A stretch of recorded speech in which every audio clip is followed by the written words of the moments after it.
नमस्कार दोस्तों, आप सभी का साहित्य ज्ञान पर हार्दिक स्वागत है। तो जैसा कि दोस्तों हमने हिंदी व्याकरण की क्लासेस शुरू कर रखी थी। पिछली क्लास में हमने विशेषण के बारे में अध्ययन किया था। अगर आपने वो क्लासें नहीं देखी हो तो आप उन क्लासों को देख सकते हो। हिंदी व्याकरण के नाम से प्ले लिस्ट बनी हुई है दोस्तों। तो आप हमारी जितनी भी क्लासें हुई है उन सब की क्लासें प्ले लिस्ट के माध्यम से मिल जाएगी।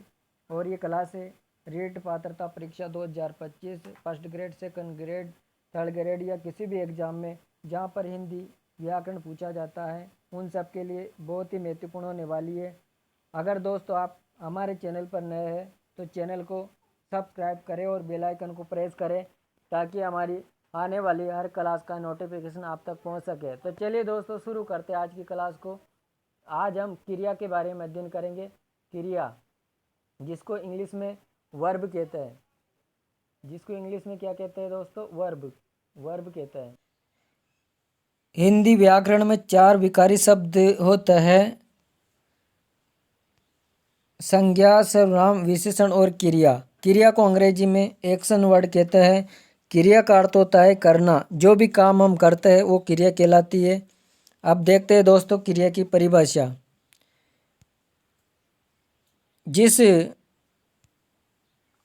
जिस शब्द के द्वारा क्रिया के करने या होने का बोध हो उसे क्रिया कहते हैं। किसी कार्य के करने या होने का बोध हो उसे क्रिया कहते हैं।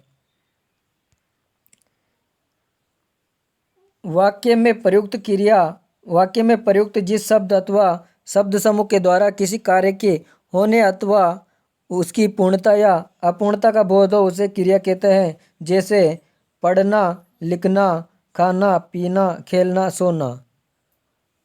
तो ये शब्द क्रिया कहलाते हैं।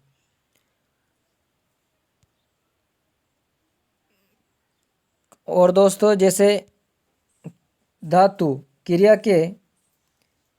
के मूल रूप को धातु कहते हैं। क्रिया के मूल रूप को धातु कहते हैं। क्रिया के कुछ उदाहरण देख लेते हैं। जैसे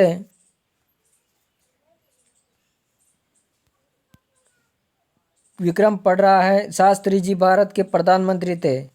महेश क्रिकेट खेल रहा है। सुरेश खेल रहा है। राजा राम पुस्तक पढ़ रहा है। बच्चे क्रिकेट खेल रहे हैं। लड़कियां गाना गा रही है। गीता चाय बना रही है। महेश पत्र लिखता है। उसी ने बोला था राम ही सदा लिखता है।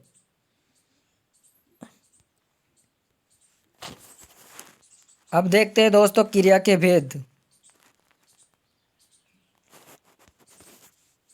क्रिया का वर्गीकरण 3 आधार पर किया गया है: कर्म के आधार पर, प्रयोग एवं संरचना के आधार पर और काल के आधार पर। कर्म के आधार पर, प्रयोग एवं संरचना के आधार पर, काल के आधार पर। क्रिया के प्रकार। कर्म के आधार पर क्रिया के प्रकार। तो कर्म के आधार पर क्रिया के 2 भेद होते हैं। एक तो सकर्मक क्रिया और एक होती है अकर्मक क्रिया। सकर्मक क्रिया के भी 2 प्रकार होते हैं। एक तो होती है एक कर्मक क्रिया और दूसरी होती है द्विकर्मक क्रिया।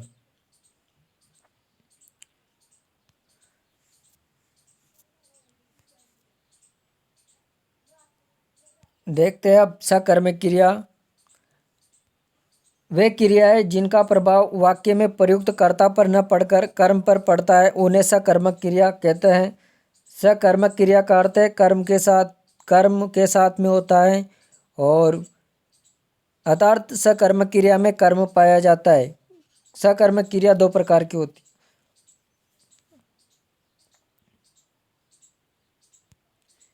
सकर्मक शब्द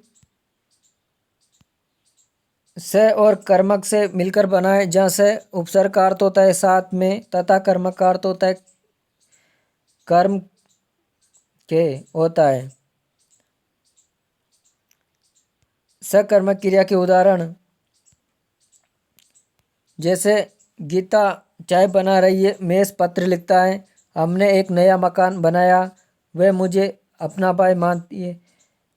राधा खाना बनाती है, रमेश सामान लाता है।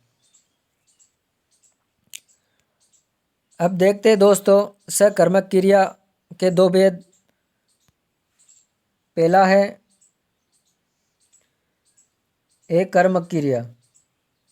एक कर्मक क्रिया जिस क्रिया में एक कर्म प्रयुक्त हो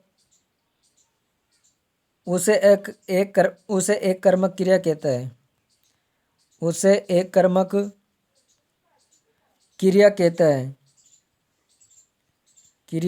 हैं। जैसे उदाहरण राम खाना खाता है। तो यहाँ पर राम कर्ता हो जाएगा, खाना कर्म हो जाएगा और खाता क्रिया हो जाएगी। तो यहाँ पर एक कर्म प्रयुक्त हुआ है, इसलिए यहाँ पर एक कर्मक क्रिया हो जाएगी, एक कर्मक सकर्मक क्रिया। दूसरा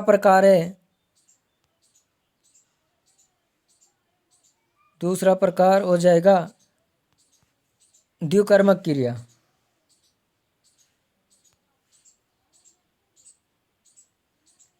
द्विकर्मक क्रिया जिस क्रिया में दो कर्म प्रयुक्त हो वहाँ पर द्विकर्मक क्रिया होती है। जैसे उदाहरण के लिए जैसे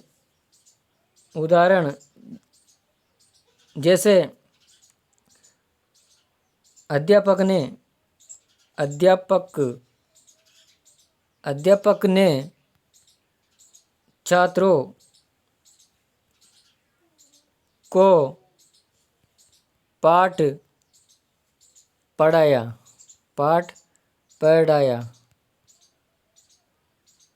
तो यहाँ पर अध्यापक कर्ता हो गया, छात्र यहाँ पर कर्म हो गया और पाठ ये भी कर्म। तो यहाँ पर दो कर्म प्रयुक्त हुआ है, तो इसलिए यहाँ पर द्विकर्मक क्रिया प्रयुक्त हुई है।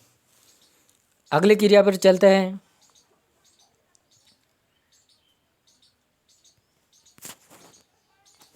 अकर्मक क्रिया। अकर्मक क्रिया की परिभाषा देखते हैं अब। वे क्रियाएं जिनका प्रभाव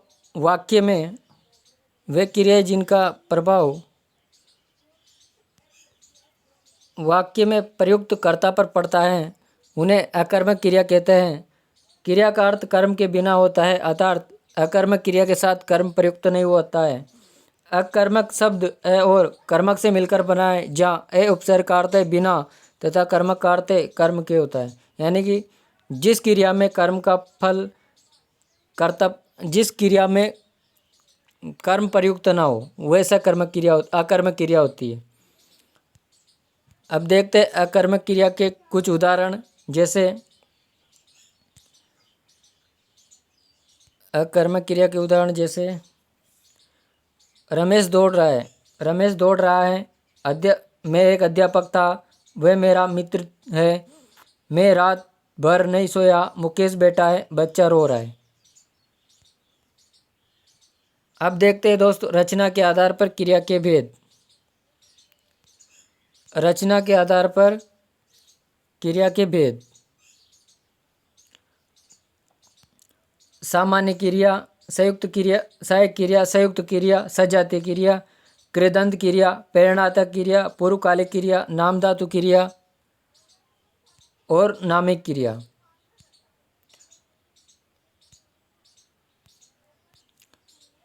और विधि क्रिया। अब देखते हैं सामान्य क्रिया। सामान्य क्रिया एक क्रिया का सामान्य रूप होता है जिसमें एक कार्य एवं एक ही क्रिया का पद हो। जब किसी वाक्य में एक ही क्रिया पद प्रयुक्त हो गया हो तो वे सामान्य क्रिया उसे सामान्य क्रिया कहते हैं। सामान्य क्रिया के कुछ उदाहरण जैसे रवि पुस्तक पढ़ता है, श्याम आम खाता है, श्याम जाता है।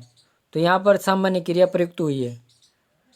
अगली क्रिया का प्रकार है सहायक क्रिया। सहायक क्रिया की परिभाषा जैसे किसी वाक्य में मुख्य क्रिया की सहायता करने वाले पद को सहायक क्रिया कहते हैं। इसको अंग्रेजी में हेल्पिंग वर्ब कहते हैं। अर्थात किसी वाक्य में वह पद जो मुख्य क्रिया के साथ लगकर वाक्य को पूर्ण करता है उसे सहायक क्रिया कहते हैं। सहायक क्रिया वाक्य के काल का परिचायक होती है। सहायक क्रिया के कुछ उदाहरण जैसे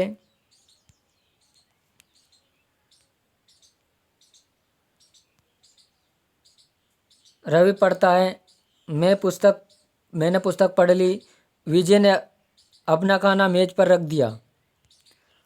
अब है संयुक्त क्रिया। संयुक्त क्रिया वह क्रिया जो दो अलग अलग क्रियाओं के योग से बनती है उसे संयुक्त क्रिया कहते हैं। संयुक्त क्रिया के उदाहरण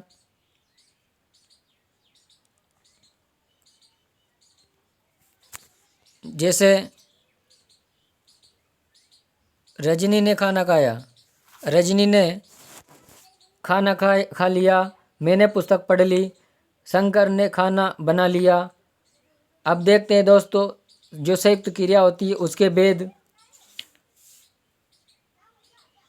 आरंभ बोधक क्रिया, जिस संयुक्त क्रिया से क्रिया के आरंभ होने का बोध हो उसे आरंभ बोधक क्रिया संयुक्त क्रिया कहते हैं। जैसे वह पढ़ने लगा यानी कि उसने कार्य शुरू कर दिया। पानी बरसने लगा, पानी बरसने का कार्य शुरू हो गया। राम खेलने लगा यानी कि राम ने खेलने का कार्य शुरू कर दिया। तो यहाँ पर क्रिया के आरंभ का बोध हो रहा है तो इसलिए यहाँ पर आरंभ बोधक संयुक्त क्रिया हो जाएगी। अगली क्रिया का प्रकार है समाप्ति बोधक क्रिया। दोस्तों नाम से ही पता चल रहा है कि जिस संयुक्त क्रिया से मुख्य क्रिया की पूर्णता व्यापार की समाप्ति का बोध हो वह समाप्ति बोधक क्रिया कहलाती है। जैसे वह खाना खा चुका, वह पढ़ चुका। धातु के आगे चुकना जोड़ने से समाप्ति बोधक संयुक्त क्रिया आती है। अगली क्रिया है अवकाश बोधक क्रिया। जिस क्रिया को निष्पन्न करने के लिए अवकाश का बोध हो वह अवकाश बोधक संयुक्त क्रिया कहलाती है। जैसे वह मुश्किल से सो पाया, जाने न पाए। अगली क्रिया है अनुमति बोधक क्रिया। जिससे कार्य करने की अनुमति दिए जाने का बोध हो वह अनुमति बोधक क्रिया संयुक्त क्रिया कहलाती है। जैसे मुझे जाने दो, मुझे बोलने दो, ये क्रिया देना धातु के प्रयोग से बनती है। याद रखिएगा दोस्तों कि जो अनुमति बोधक क्रिया है वो देना धातु के योग से बनती है। अगली क्रिया है नित्यता बोधक क्रिया। जिससे कार्य की नित्यता उसके बंद न होने का भाव प्रकट हो वह नित्यता बोधक संयुक्त क्रिया कहलाती है। जैसे हवा चल रही है, पेड़ बढ़ता ही गया, तोता पढ़ता रहा। मुख्य क्रिया के आगे जाना या रहना शब्द जोड़ने से नित्यता बोधक संयुक्त क्रिया बनती है। अब है आवश्यकता बोधक क्रिया। जिससे कार्य की आवश्यकता या कर्तव्य का बोध हो वह आवश्यकता बोधक संयुक्त क्रिया कहलाती है। जैसे ये काम मुझे करना पड़ेगा, तुम्हें ये काम करना चाहिए। साधारण क्रिया के साथ पढ़ना होगा या चाहिए क्रियाओं को जोड़ने से आवश्यकता बोधक संयुक्त क्रिया बनती है। निश्चय बोधक, जिस संयुक्त क्रिया से मुख्य क्रिया के व्यापार की निश्चितता का बोध हो उसे निश्चय बोधक संयुक्त क्रिया कहते हैं।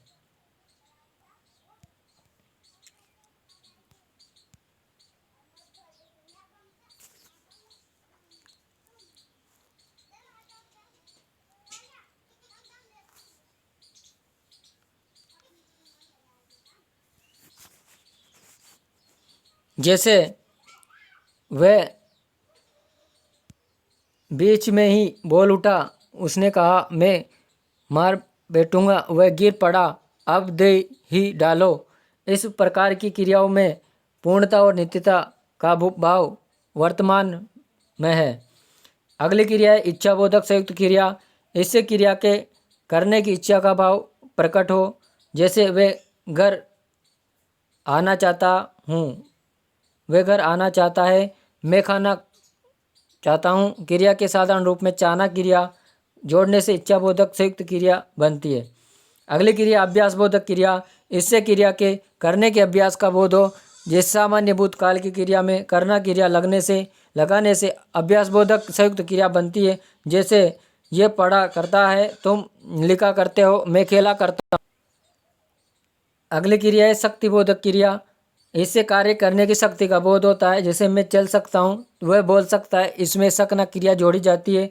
अगली क्रिया पुनरुक्त की संयुक्त क्रिया। जब दो समानार्थक अथवा समान ध्वनि वाली क्रियाओं का संयोग होता है तब वह पुनरुक्त संयुक्त क्रिया कहते हैं उसे। वह पढ़ा लिखा करता है, वह सहायक प्राय आया जाया करता है, पड़ोसियों से बराबर मिलते जुलते आदि। अगली क्रिया है प्रेरणार्थक क्रिया।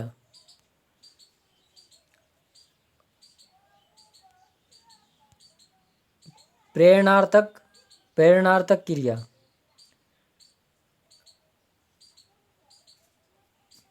जिस क्रिया में कर्ता स्वयं कार्य न करके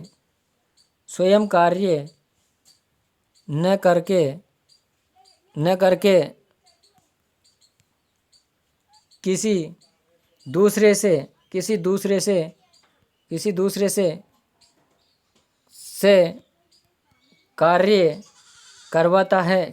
से कार्य करवाता है तो वहाँ पर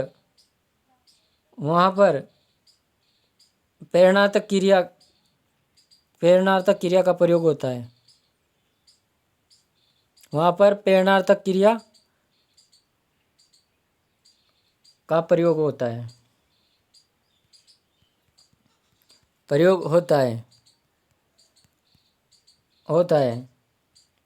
उदाहरण के लिए जैसे अध्यापक छात्रों से पाठ पढ़वाता है। अब यहाँ पर जो अध्यापक है वो स्वयं कार्य नहीं करके छात्रों से पाठ पढ़वा रहा है, इसलिए यहाँ पर प्रेरणार्थक क्रिया का प्रयोग हुआ है। प्रेरणार्थक क्रिया भी दो प्रकार की होती है। एक तो होती है प्रथम प्रेरणार्थक क्रिया और दूसरी होती है द्वितीय प्रेरणार्थक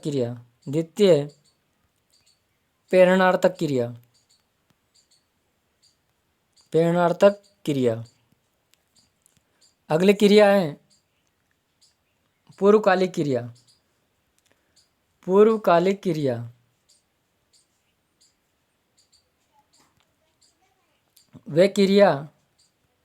वे क्रिया जो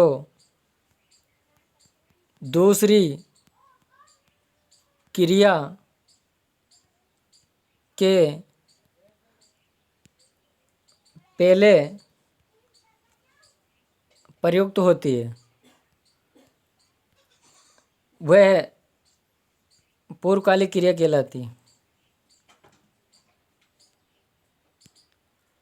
अर्थात जिस वाक्य में दो क्रिया प्रयुक्त हो, अर्थात जिस वाक्य में दो क्रिया प्रयुक्त हो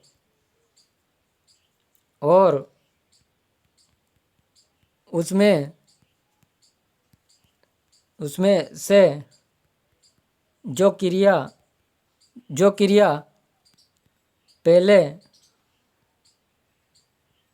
पहले आई हो, जो क्रिया पहले आई हो, वे क्रिया पूर्वकालिक क्रिया कहलाती है। पूर्वकालिक क्रिया